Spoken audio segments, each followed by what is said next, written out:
Good morning, everyone. This is the post-launch news conference for our SMAP mission, and here to discuss the activities from this morning. First of all, our Kent Kellogg, the SMAP project manager from the Jet Propulsion Laboratory in Pasadena, California. Scott Higginbotham, the NASA Alana 10 mission manager from the Kennedy Space Center. And Jeff Yoder, the Deputy Associate Administrator for the NASA Headquarters Science Mission Directorate. And we'll begin first with a very happy Kent Kellogg. Yes, thank you, George. We had a terrific ride into space this morning aboard the United Launch Alliance's Delta II vehicle.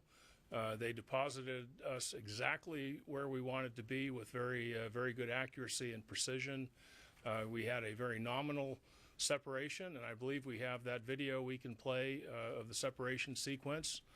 As soon as we separated, the spacecraft onboard sequences very rapidly established communication via the NASA Tracking Data Relay satellite system. They started the solar array deployment exactly according to the nominal plan. And you can see here the solar array beginning to deploy with the Earth as a fantastic backdrop. Very apropos for a mission about the Earth that's going to provide very important data on soil moisture and its freeze-thaw state. The solar array deployment took about as long as we expected. The video quality here is actually quite exceptional. And there you can see the first panel starting to deploy. By all indications, this is one of the cleanest, most visible deployments we were able to see. The camera, by the way, is on the upper stage of the vehicle. The United Launch Alliance folks had arranged to let the upper stage wait for about 150 seconds while pointing at us so we'd have an opportunity to capture the array deployment. And we were not sure we'd be able to see the entire deployment in the video, but we were able to, and it's fantastic. The spacecraft attitude control system got us pointed at the sun, so we were in a power positive situation within a few minutes. We had our first contact with the Near Earth Network station at Svalbard within 20 minutes of separation. That was right on the nominal plan. We were able to get commands into the observatory and verify that they'd been executed. We followed that with a second pass over the Alaska satellite facility near Fairbanks, Alaska. Again, that was a very nominal pass, and we were able to get good telemetry. And we just followed that up with a third pass over the McMurdo ground tracking facility. So we've been able to now verify that we have good communication through the space satellite tracking and relay system and through all three of the major NASA near-Earth ground stations that we plan to use with the mission. The observatory health is excellent. We have all of our subsystems are being powered on and checked out and look to be working as we have planned. We have not turned on the instruments yet. We will not do that until about 11 days after launch. But all the engineering subsystems, the communication, the guidance and control, the computers, the power subsystem are all operating nominally, and we've got good temperature performance. So this is a fantastic start to the soil moisture active passive mission, and I want to express thanks to the NASA Launch Services program people that worked so hard to get us into space, and the United Launch Alliance folks with their fantastic Delta II vehicle that gave us a wonderful ride into space this morning. So we have a lot of happy people on the project side, and we're looking forward to getting this mission off and getting some very valuable data returned for the scientists very quickly. Thank you, Kent. And now to Scott Higginbotham, the Alana 10 mission manager from the Kennedy Space Center. Scott? Thank you, George, and good morning, everyone. Let me start by saying we too want to thank United Launch Alliance and my colleagues in the Launch Services Program for the amazing ride to space today. All 4 of the Alana 10 CubeSats were ejected from the second stage per the mission timeline and are flying free.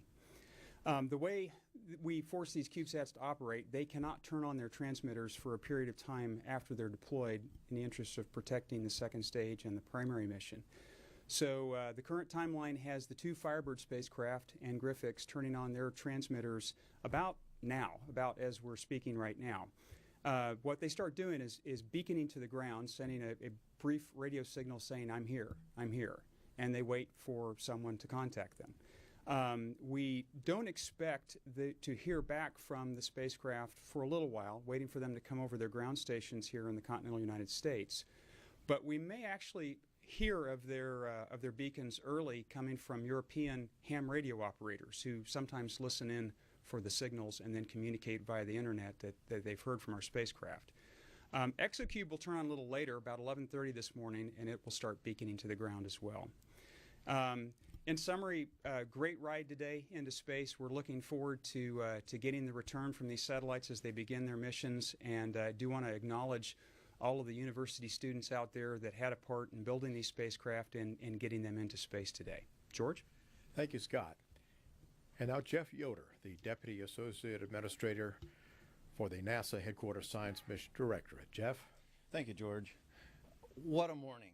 I want to, as my other colleagues, want to congratulate the entire SMAP team, the NASA Launch Services Program, our contractors, our partners in academia for a wonderful launch this morning.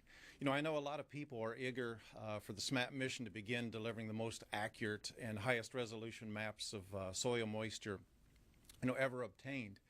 This data will benefit not only scientists seeking better understanding of our planet's climate and environment, but it's also a boon for weather forecasters, agriculture and water resource managers, emergency planners, and policymakers. SMAP is another example of how NASA is making a difference in people's lives around the world, and that's just tremendous. Data and applications for societal benefits are directly accessible to decision makers, stakeholders around the world. SMAP joins several other NASA missions already in orbit in different stages of the water cycle. They give us unprecedented measurements vital to the Earth system. This past year has been an extremely productive one for NASA Earth science. Last February, the Global Precipitation Measurement Core Observatory was launched with our partners in Japan. And since then, 3 new Earth science spacecraft and sensors have been sent to space to study Earth. 2 of these are now mounted on the International Space Station. Today's launch of SMAP marks the 5th NASA Earth science launch in 11 months. That is phenomenal, if you just think about that. These new missions will help answer some of the critical challenges facing our planet today and in the future: climate change, sea level rise, fresh water resources, and extreme weather events. So SMAP highlights NASA's role as an innovation leader in Earth and climate science. We strive to give the world a consistently expanding view and understanding of our planet from space. Thanks again to the incredible team that have made this launch possible today of our SMAP launch. George? All right, we'll take questions now. First of all, in social media, if you would like to ask a question, you can use hashtag AskNASA and send in your questions to us.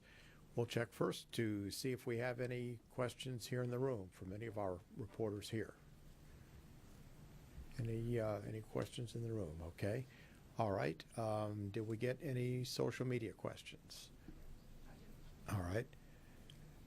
None from social media questions. So in that event, I think that's probably going to conclude our briefing. We are very pleased at the success of SMAC as well as our CubeSats, and we thank all of our participants in our briefings here this week.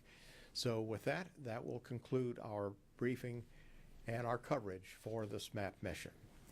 Thank you.